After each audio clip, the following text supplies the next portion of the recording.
오늘 하나님 말씀은 신약 구약 성경 시편 32편의 말씀입니다.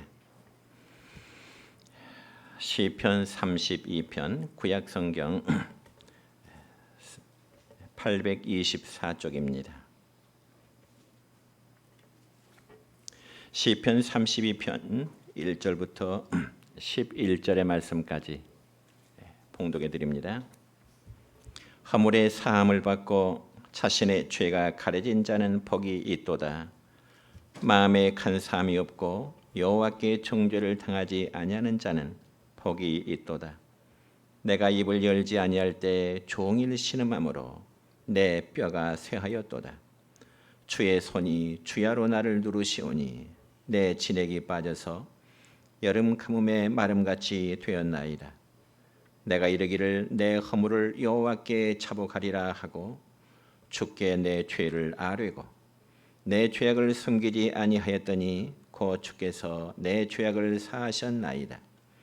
이로 말미암아 모든 경건한 자는 주를 만날 기회를 얻어서 주께 기도할지라. 진실로 홍수가 범람할지라도 그에게 미치지 못하리이다. 주는 나의 은신처이오니 환난에서 나를 보호하시고 구원의 노래로 나를 두루시리이다.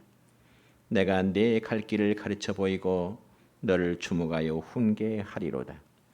너희는 무지한 말이나 노새같이 되지 말지어다. 그것들은 채갈과 굴레로 단속하지 아니하면 너희에게 가까이 가지 아니하리로다.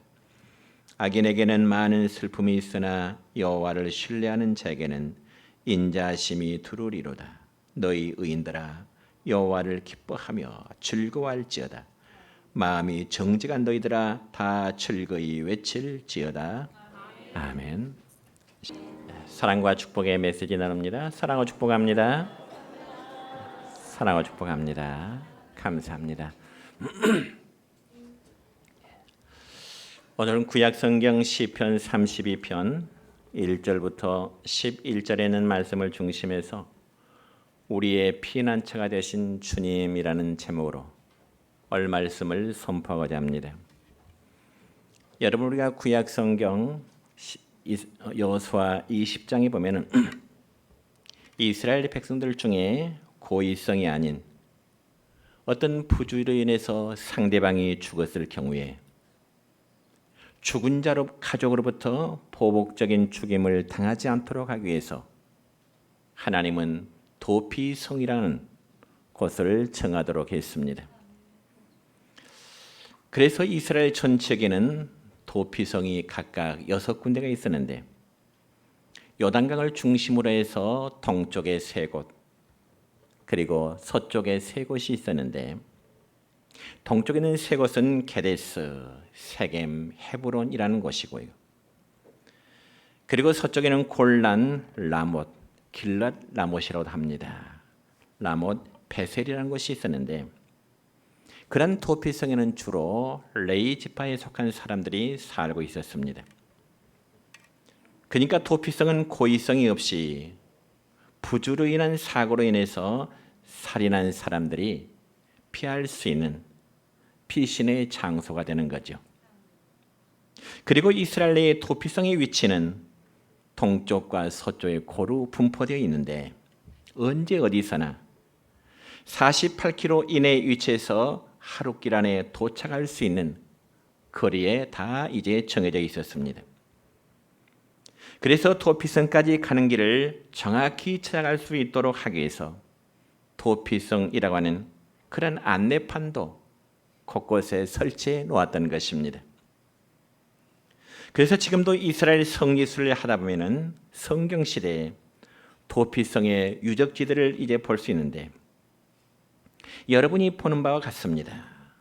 그러므로 도피성 제도는 이스라엘 백성들이 이제 가나안 땅에 들어가기 전, 즉 여리고 맞은편 모압 평지에 도착했을 때 하나님께서 모세에게 주신 최초의 율법이라 그렇게 말해도 될 것입니다.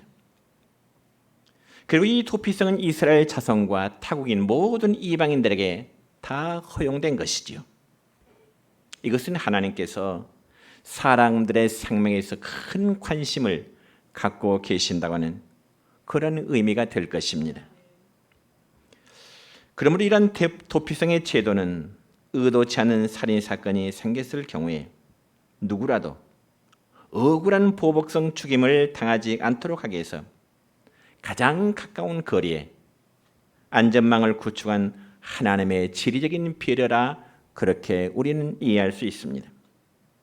그렇다면 여러분, 비록 고의성이라 할지라도 어떤 사람의 생명을 가하고 도피성에 들어갔다고 해서 어떤 살인죄라도 다 면제를 받을 수 있을까 하는 문제입니다. 그에 대한 답은 그렇지 않다는 것이죠.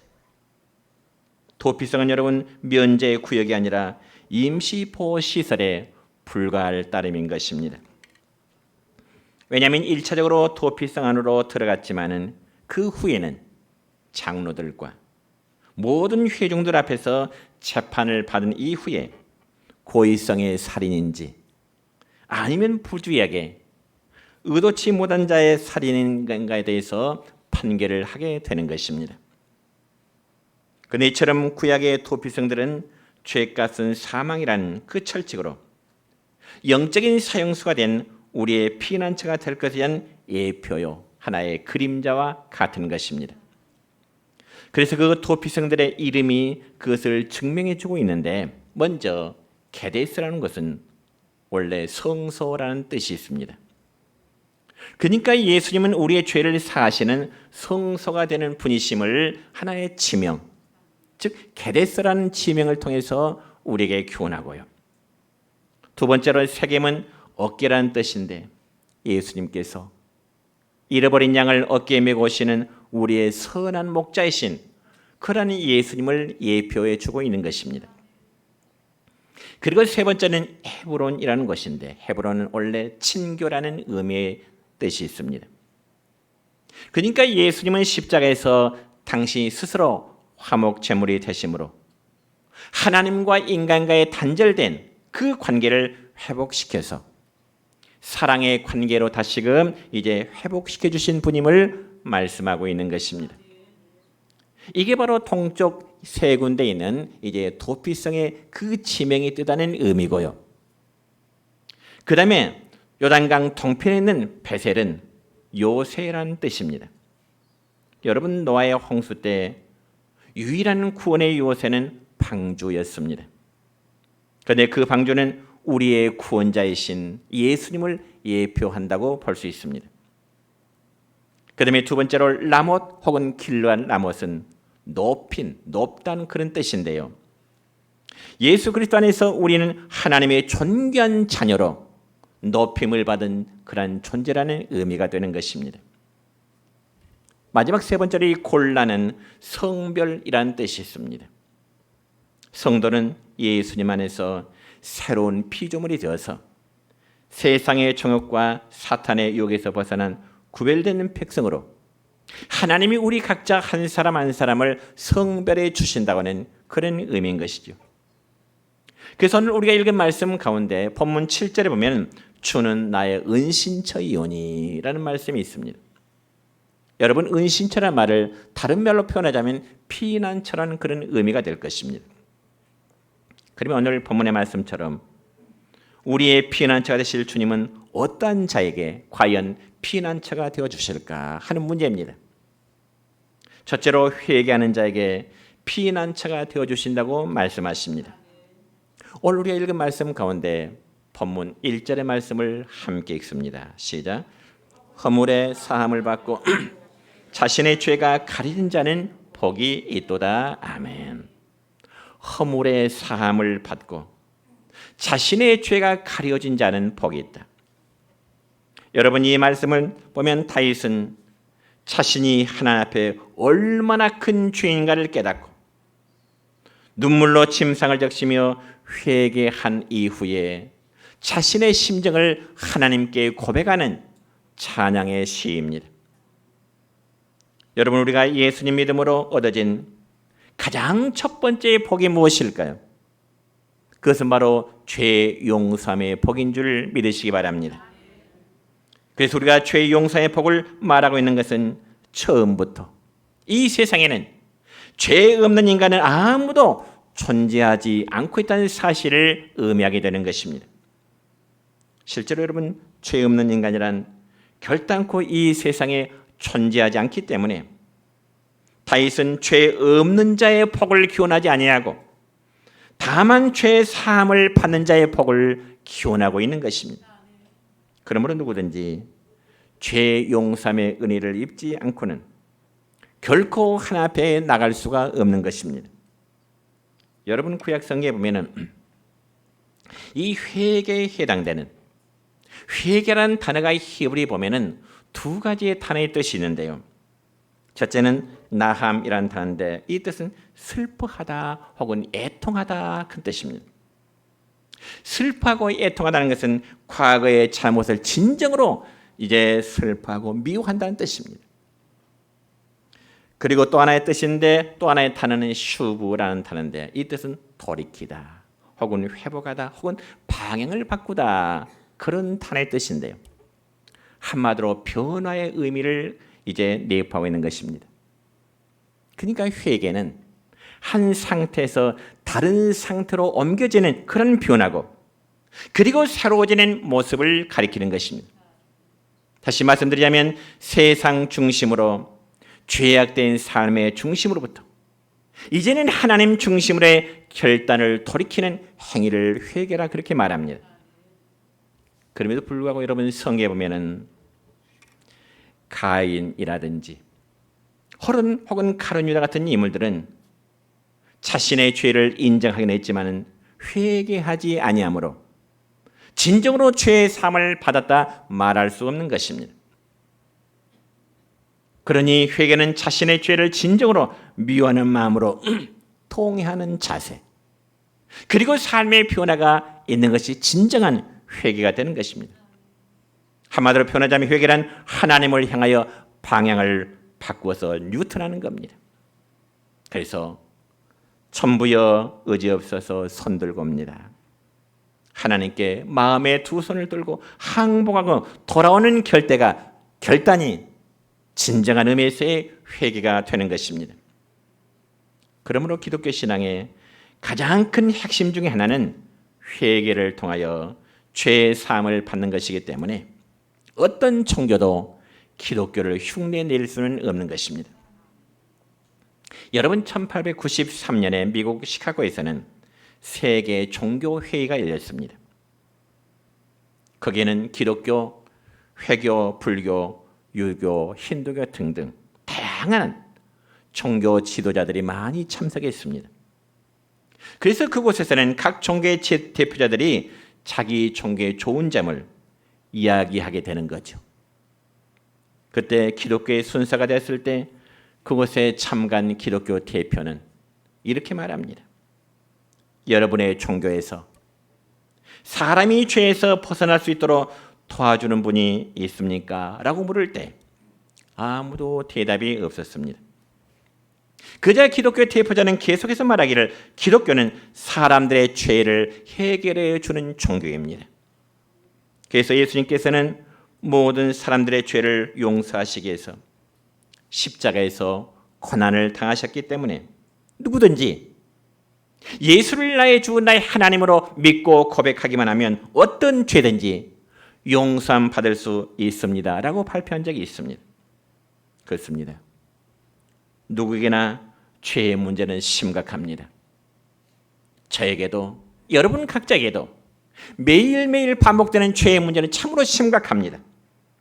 그래서 누구도 자신의 죄는 말할 것도 없거니와 다른 사람의 죄를 해결한다고 하는 것 도무지 불가능할 뿐입니다. 그렇지만 오직 예수 그리스도의 십자가의 능력으로만 죄의 문제가 해결되어짐을 믿으시기를 축원합니다.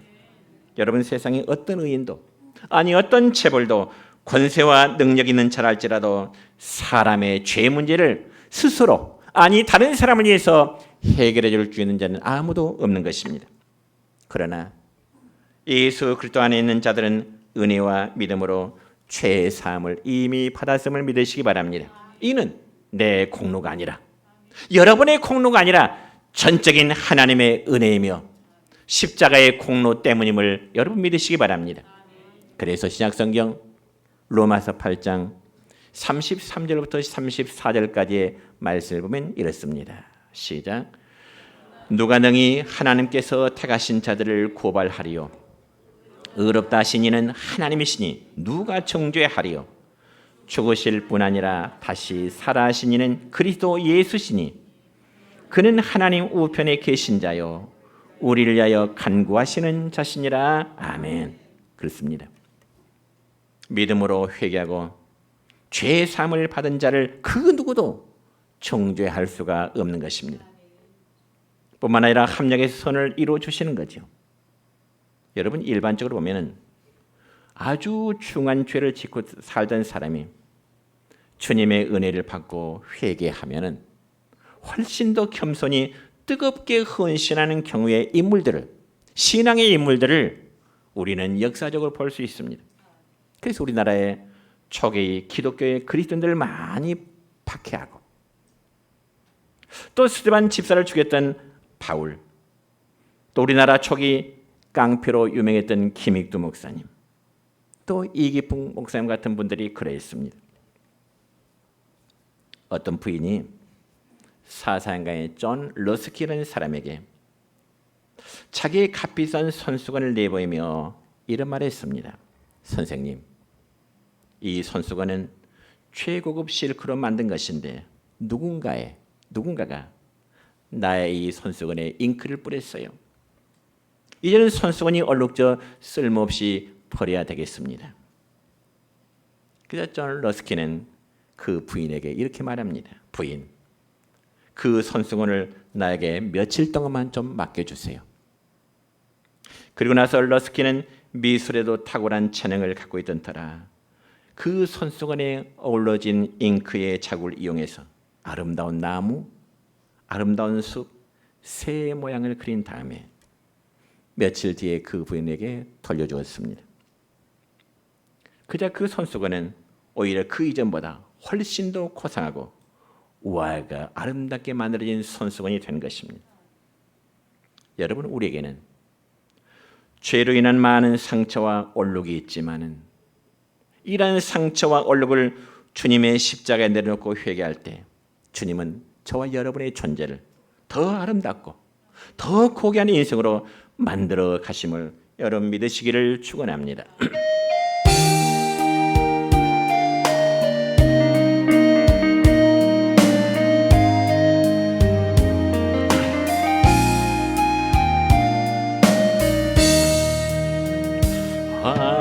하나님은 너를 지키시는 자 너의 우편에 그늘 대시니 낮에 해와 밤에 달도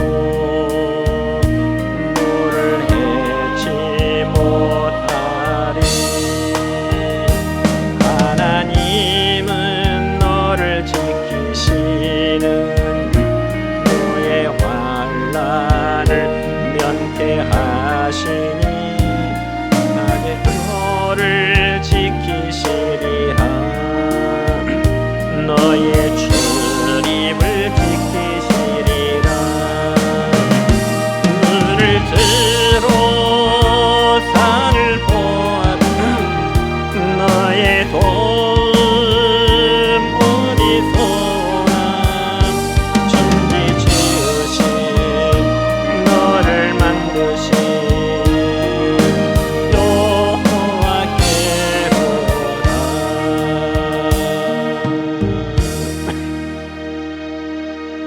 두 번째로 하나님은 기도하는 자에게 피난처가 되어주신다고 말씀하십니다. 오늘 읽은 말씀 가운데 6절의 말씀을 읽습니다. 시작. 이로 말미암아 모든 경건한 자는 주를 만날 기회를 얻어서 주께 기도할지라. 진실로 홍수가 범람할지라도 그에게 미치지 못하리이다. 아멘. 여러분, 방금 읽은 이 말씀 가운데 우리가 주목해야 될 말씀은 바로 주께 기도할지라라는 말씀입니다. 주께 기도할지라. 여러분, 우리가 하나님께 기도한다는 그 의미가 과연 무엇일까요? 흔히 말하기를 기도의 정의는 우리의 문제를 하나님께 보고하고 도움을 요청하는 것으로 우리는 생각이 쉽습니다. 물론 맞는 말입니다. 그러나 엄밀한 의미에서 따져보면 기도는 우리가 하나님께 무엇인가를 받아내기 위한 그러한 수단이 아니요, 우리가 하나님께 나아가는 것입니다. 그리고 하나님을 찾는 것입니다. 그리고 하나님을 우리의 피난처로 삼는 것입니다.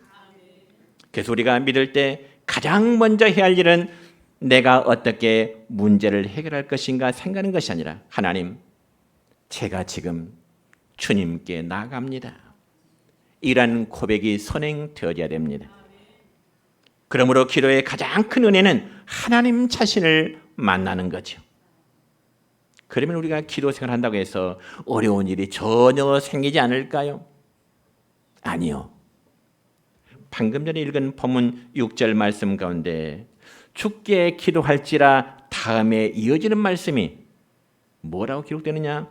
진실로 홍수가 범람할지라도 그에게 미치지 못하리라 말씀이 기록됩니다. 여러분, 여기 홍수의 범람이란 삶의 어려움 혹은 위기의 순간들을 이제 상징하겠죠. 우리 모두가 경험한 일이지만 예수님을 믿는다고 해서, 우리가 신앙생활 한다고 해서 인생에 아무런 어려움이 없는 건 아닙니다. 또한 기도한다고 해서 모든 문제가 다 사라지는 건 역시 아니죠. 때로는 신앙생활을 열심히 하는 사람에게도 삶의 눈물이 있습니다. 기도를 많이 하는 사람에게도 때로는 삶의 고난이 있고요. 그러니까 하나님을 사랑하는 사람에게는 때로는 이해할 수 없는 어려운 일들을 부딪히게 되기도 합니다. 실제로 여러분, 성경에도 보면 아주 훌륭한 믿음의 사람들이 경험했던 어려운 상황을 몇 가지 소개해 볼까요? 먼저 다윗. 그는 수많은 생명의 위기를 맞았습니다. 요셉. 그는 억울한 일을 당하여 감옥에 갇혔고요. 믿음의 사람 욥은 감당하기 어려운 그 육체적인 고난을 당하기도 했습니다. 다니엘은 어땠을까요?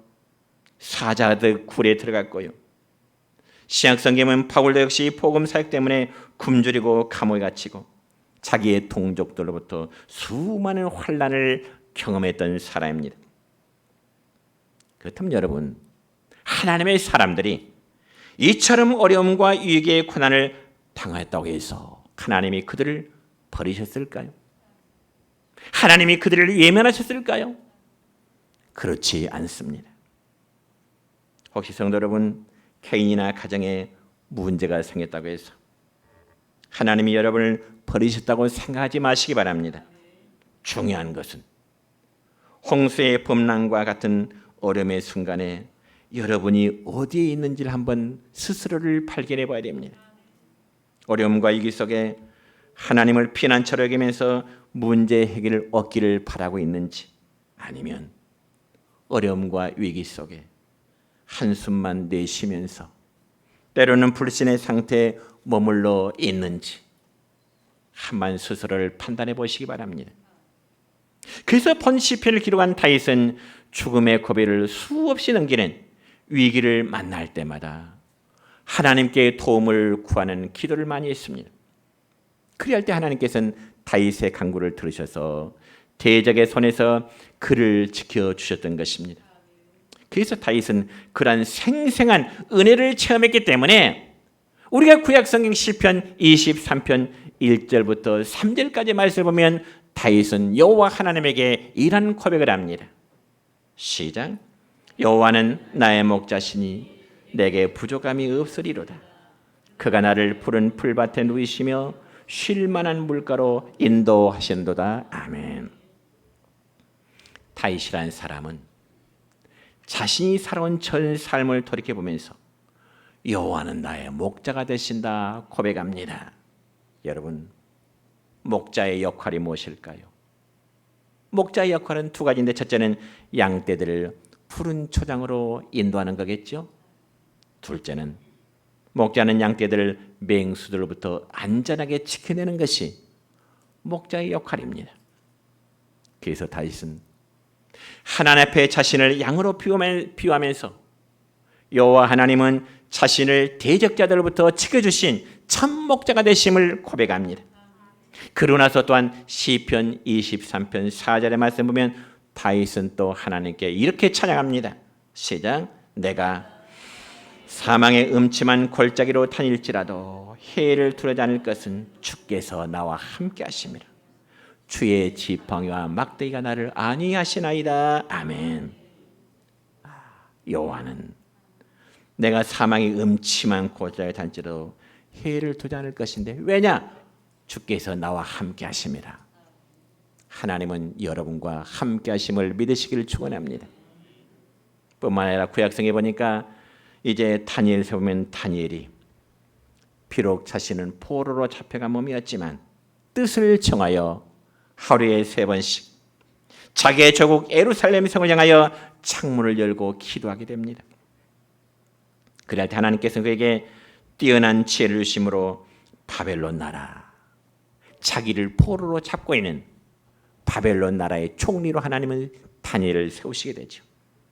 그렇지만 여러분, 비록 다니엘이 이방 나라의 총리가 되었지만은 자유롭게 기도할 수 있는 그런 상황은 결코 아니었습니다. 오히려 다니엘은 자신을 시기하며 모함하는 자들에 의해서 결국 사자굴에 던져질 줄 알면서도 자기의 조국 예루살렘을 향하여 하루 3번씩 기도했던 그 기도의 시간을 이제 버리질 않았습니다. 그리고 결국 사자굴에 들어가기도 했지만은 하나님께서는 천사를 보내셔서 그를 보호하심으로 살아야 됩니다. 그러자 그 당시에 왕이었던 다리오 왕은 백성들에게 조서를 내립니다. 자, 다니엘의 성계신 그 하나님 놀라운 일을 이제 선포하면서 여호와 앞에 떨며 두려워해라. 이방 다리오 왕도 하나님께서 다니엘을 통해서 역사하시는 그 모습 보고 백성들에게 조서를 내리면서 다니엘의 하나님을 두려워하고 떨어라. 여러분, 다니엘이 믿는 하나님과 우리가 믿는 하나님은 성도들이 위기에 있을지라도 우리를 보호하시는 우리의 피난처가 되시는 그 하나님이심을 믿으시기를 바랍니다. 여러분, 신약성경 로마서 8장 32절의 말씀을 볼까요? 이렇게 기록됩니다. 시작. 자기 아들을 아끼지 아니하시고 우리 모든 사람을 위하여 내주신 이가 어찌 그 아들과 함께 모든 것을 우리에게 주시지 아니하겠느냐. 아멘. 그러니까 하나님은 우리를 보호하시는 분이시오, 우리를 위로하시는 분이십니다. 그리고 독생자를 보내셔서 우리를 살려주시는 분이심을 믿으시기 바랍니다. 그러니까 저와 여러분 각자의 존재가 하나님 앞에 얼마나 소중한 존재인가요? 하나님의 독생자하고 맞바꿀 만큼 우리의 존재는, 여러분 각자의 존재는 너무나 소중한 존재입니다. 너무나 귀한 존재입니다. 그럼 우리는 예수를 또 그분이 우리의 삶의 이루자여 피난처가 되십니다. 마지막 3번째로 주님을 신뢰하는 자에게 피난처가 되어주십니다. 주님을 신뢰한다. 본문의 10절 말씀입니다. 시작. 악인에게는 많은 슬픔이 있으나 여호와를 신뢰하는 자에게는 인자심이 두르리로다. 아멘. 악인에게는 슬픔이 있고 여호와를 신뢰하는 자에게는 여호와의 인자심이 그를 두르리로다 말씀하십니다. 그러니까 이 말씀 보면 악인과 대조적으로 여호와를 신뢰하는 자 언급됩니다.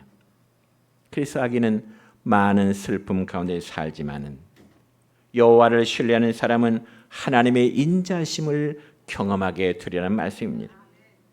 그러니까 성도는 어떤 경우를 만나든지 하나님을 신뢰하는 자가 될 때 강하고요, 담대할 수 있고 그런 자를 주님은 기뻐하십니다.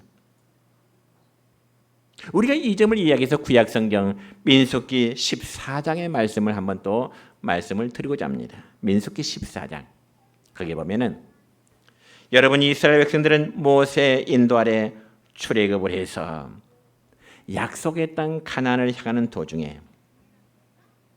도중에 모세는 각 지파에서 대표할 만한 한 사람을 선정해서 내보내라 말씀하십니다. 그 이유는 모세가 이스라엘 12지파에서 한 사람씩을 내보내는 이유는 가나안 전 지역에 그들이 들어가기 전에 아무튼 가나안 전 지역을 샅샅이 이제 정탐해서 그 상황을 알기 위한, 요즘 말하자면 스파이, 간첩으로 보내드린 거죠. 그래서 그들은 가나안 땅에 들어가 40일 동안 정탐을 하고 마치고 돌아와서 그 결과를 모세에게 보고하는데, 민수기 13장 30절의 말씀을 보면 12사람 중에 여호수아 칼렙의 보고는 이렇게 보고합니다. 시작. 칼렙이 모세 앞에서 백성을 조용하게 하고 이르되 우리가 곧 올라가서 그 땅을 취하자 능히 이기리라. 그런 반면에 나머지 10명의 보고는 어땠을까요? 민수기 13장 31절의 말씀입니다. 시작. 그와 함께 올라갔던 사람들은 이르되 우리는 능히 올라가서 그 백성을 치지 못하리라. 그들은 우리보다 강하니라. 그러니까 여호수아 칼렙 두 사람은 하나님이 약속한 땅이니 우리가 당장 올라가서 그 땅을 우리는 정복합시다. 우리가 가나안 원주민을 칩시다. 하나님이 우리에게 주신 땅 들어갑시다. 반면에 10명의 보고는 아니요, 올라가면 안 됩니다.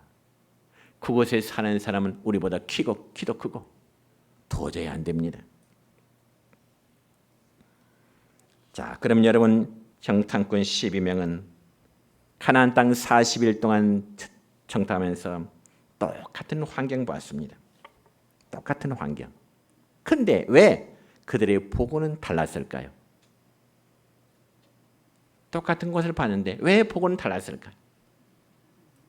즉 여호수아와 칼렙은 우리가 올라가서 그 땅을 취하면 능히 이길 수 있다는 보고요. 나머지 10사람의 보고는 우리는 그 가나안 원주민을 이길 수 없다는 보고입니다. 그럴 때 백성들은 어떤 보고에 더 반응을 보여야 할까? 여러분이라면 어떤 보고에 더 관심을 갖겠어요? 두 사람의 보고 올라갑시다. 하나님이 우리 조상들이 약속한 땅입니다. 올라갑시다. 그런 보고에 관심을 갖겠는지, 아니면 오히려 10명의 보고 안 되겠습니다. 하나님이 약속했지만은 가나안 문턱까지 왔지만 안 되겠습니다. 그 보고에 관심을 갖겠습니까?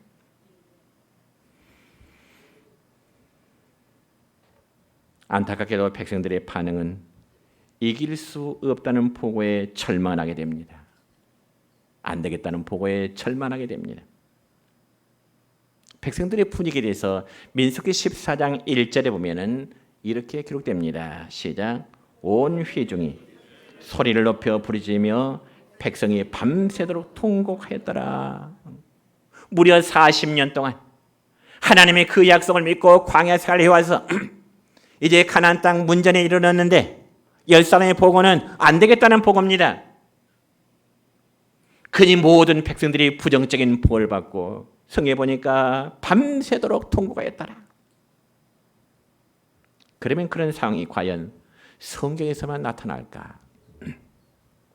안타깝게도 오늘날 많은 사람들이 하나님을 바르게 신뢰하지 못하고 환경을 바라보며 실망하고 낙담하며 절망에 빠지게 되는 경우들이 있습니다. 설교 애화에 보니까 이런 글이 한번 인용하고자 합니다. 한 주일학생이 주일날 교회에 다녀왔어요. 그저 그 아이의 엄마가 아이에게 묻기를, 애야, 오늘 교회에서 뭘 배웠니?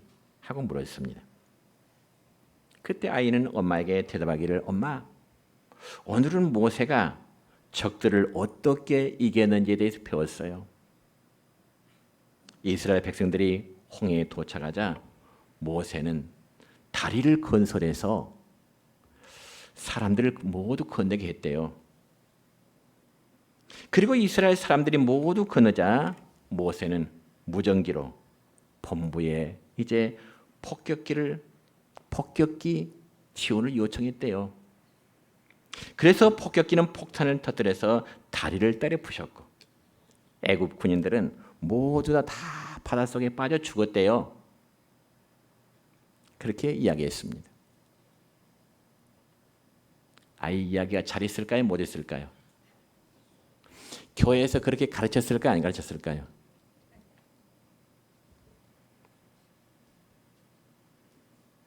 제가 뭔 소리인지 모르겠어요. 또 비유하죠. 장경동 목사 말이. 여러분 뭘 알아요? 다시 한번 이야기할게요. 어린아이가 엄마가 교회에서 뭘 배웠니? 이스라엘 백성들이 약속의 땅 들어가는데 홍해가 가로막혀 있었더래요. 그래서 모세는 거기다 다리를 만들었대요. 다리를 만들어서 모든 백성들이 다리 위로 홍해를 건넜고 홍해를 다 건넌 다음에 모세가 본부에 전화를 했대요. 지원 요청. 그러니까 폭격기가 떠서 그 달을 폭삭 주안쳐버렸대요. 그래서 애굽의 모든 군사들이 바닷속에 다 빠져 죽었대요. 엄마가 교회 집사님입니다. 놀랬을까요? 안 놀랬을까요? 놀랬어요. 애야, 선생님이 정말 그렇게 가르쳤니? 물었을 때 아이의 답변은 이랬습니다. 엄마, 사실 선생님이 가르친 대로 엄마에게 이야기하면 엄마는 못 믿을 거려.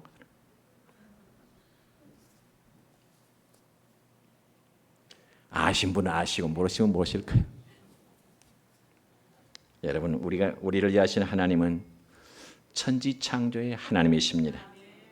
우리를 도우시는 하나님은 홍해를 가르시고 그리고 이스라엘을 구원하신 하나님이십니다. 또한 그분은 우리의 아버지시며 하늘과 땅의 모든 권세를 가지신 분이십니다. 그래서 우리는 그분을 신뢰할 때 그분은 우리의 삶의 피난처가 되시는 겁니다. 여러분, 하나님은 보이지 않아도 항상 우리를 위해서 일하고 계십니다. 그러니 하나님을 신뢰하는 마음으로 힘있게 살아가시는 여러분 되시기를 주님의 이름으로 축원합니다.